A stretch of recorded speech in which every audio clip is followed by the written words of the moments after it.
Hey there, you guys, welcome back. Today I wanted to show you, I think it's a success. I don't know, maybe you guys will say, absolutely not, Bill, these are so easy to bloom. But for me, they're really hard. So, this is my very first ever Masdevallia that I've gotten to rebloom. I don't think that it's coming into focus. Well, that's terrible. If it doesn't come into focus, I will take a photo, a still photo, and put it up in the corner. It's not perfect. It's missing one of its little tentacles off to the one side, as you might be able to see. The first one that came out was really nice. It was perfect. Then I noticed that it was infested with aphids. Then I sprayed it for aphids. Then it started to go kind of gross. The leaves ended up going an off color. Is it going to focus? The leaves started going into an off color, not looking so vibrant, and then it started just looking a little bit sad. I guess it doesn't like to be sprayed. I was using a rubbing alcohol, soap, and water solution. So with normal things, it does just fine. But I don't know, I guess it must have had a really bad aphid infestation. And there was lots and lots of buds, but they ended up blasting. They're all along here. I was so excited. There was probably, I don't know, 6 or 7 or 8 buds. Just amazing. And now we just have the one. So I forgot to show you back when the first one actually bloomed. The other ones, like I said, blasted. And before it's too late, I wanted proof. I've had this plant for, I don't know, I bought it in the fall last year. And it had a bloom on it when I bought it. And then this is what it is now. I'm going to end up repotting it. It used to be down beside the Dracula orchid. Story about the Dracula orchid in just a minute. But then I ended up taking it upstairs because it wasn't really doing anything. And then I put it in the window. They like bright light, but they like cool temperatures. So it's hard to get bright light and cool temperatures. So that's why it was in the basement. But it's wintertime or it's coming into spring, but it's still cool outside. So I took the cues from Mother Nature to just stick it up on the window ledge. So in the cool nights, it's going to be very chilly right next to the window. It enjoys that. So anyway, Masdevallia, little bit of a success. I don't know, it's not 100% success, but at least we got blooms. And an indifferent story with the Dracula orchid, still here. I had a situation where as you know, I have a personal humidifier. Maybe you don't know. I have a personal humidifier that I use to, it comes on maybe every half hour for about 15 minutes, or maybe every hour for 15 minutes, just to give it extra humidity, because Draculas really love the humidity. They want to stay damp all the time with a really high humidity level, like we're talking like 80%. So I can't give that to them in my house because there would be a mold problem. Nobody wants to deal with that. So anyway, I took my it's the Bell & Howell personal humidifier. I was noticing that it was getting like a calcium deposit thing going on, so I took it up to wash it. And in the meantime, I had this little one that's called Classic. I don't know, it was on sale. I thought it would be a good deal.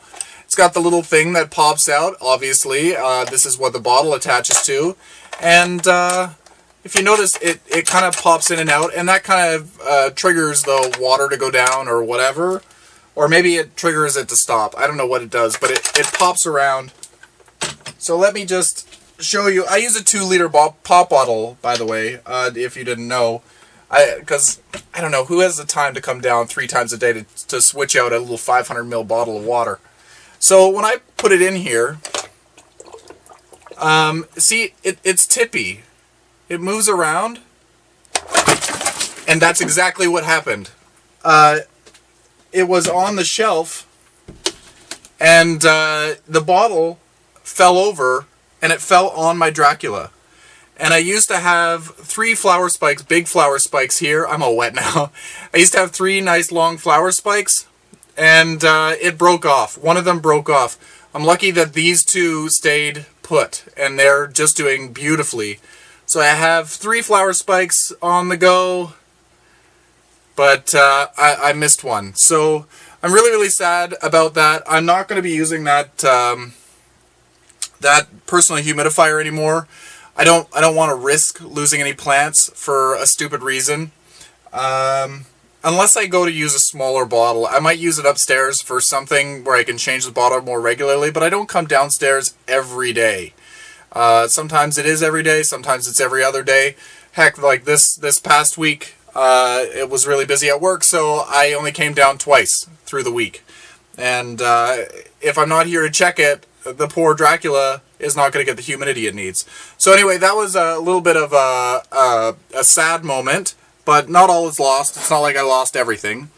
Another thing that's happening is the Phalaenopsis Gigantea lost another leaf. And I believe that I'm going to lose this plant completely because it just doesn't look very good. And then the baby leaf is now starting to turn yellow. So I'm losing hope. Not all hope is lost, but these ones are known to get crown rot, so maybe this one did get crown rot. I thought it was from cold temperatures. I don't know. We'll see. And just to show you that not all of the orchids that I got from TenShin Orchids were a bust. I'm not sure what this one is, but this is the one that was an extra one that came with the group. I only got the 3, but this one came free, I guess. It still got the flowers, the buds, so it might not have been cold, because if it was cold, these would have blasted, I'm sure. So they're coming along just fine. I've got this one. Ooh. This one here is Gigantea, the Phalaenopsis Gigantea. It's small. It did lose one of its growths. It had 2 growth points. 2 little plants, I guess. And one of the little plants is dead. So I guess that is a loss for that one, but we've still got one good one. I'm going to move this upstairs so I can pay more attention to it. And the other one, which is growing beautifully, is the Phalaenopsis tetraspis C1. And it is doing lovely. We don't have just one flower spike. I don't know whether you can see, but at the base here, I can't really see. But on this side and this side, there's little nubbins. And those little nubbins look like flower spikes to me. So it's not just one flower spike, it's 2 flower spikes. And with this tetraspis, I really enjoy the deep grooves in the veins. Oh, they're so beautiful. Every time I look at it, I'm like, oh, I don't even know what I don't even know. They're just, I don't even know. I get so excited when I think about it. Every time I look at it in the morning, my mouth kind of waters because it's so pretty. And hopefully it survives and does a good job at flowering and all this jazz. But yeah, I just wanted to share with you some of my my problems and my successes. And yeah, anyway, show me what you're growing. Perhaps you're having some issues with personal humidifiers as well. This one, I don't even know. Again, I could probably use it with a smaller bottle. I just choose to use the big one because it's much more easy to fill it up every couple of days rather than every day. Yeah, show me what you're growing. Add me to Instagram. The links are all down below. Tag me in some of your photos. I'd love to see what's happening with you. Also join the PlantzNThings page on Facebook, as well as the PlantzNThings What's Growing page on Facebook. That page is growing so quickly, I don't even know. We're trying to keep it clean. It gets harder and harder to manage as the group grows. So anyway, until next time, happy growing, everyone. I'm going to remove these. They're not going to survive under the soil surface anyway. And then we've got this beautiful little cutting here. We don't need to do anything to it. I'm way off camera here. You don't need to do anything to it special. There's no need for rooting hormone with many of the geraniums.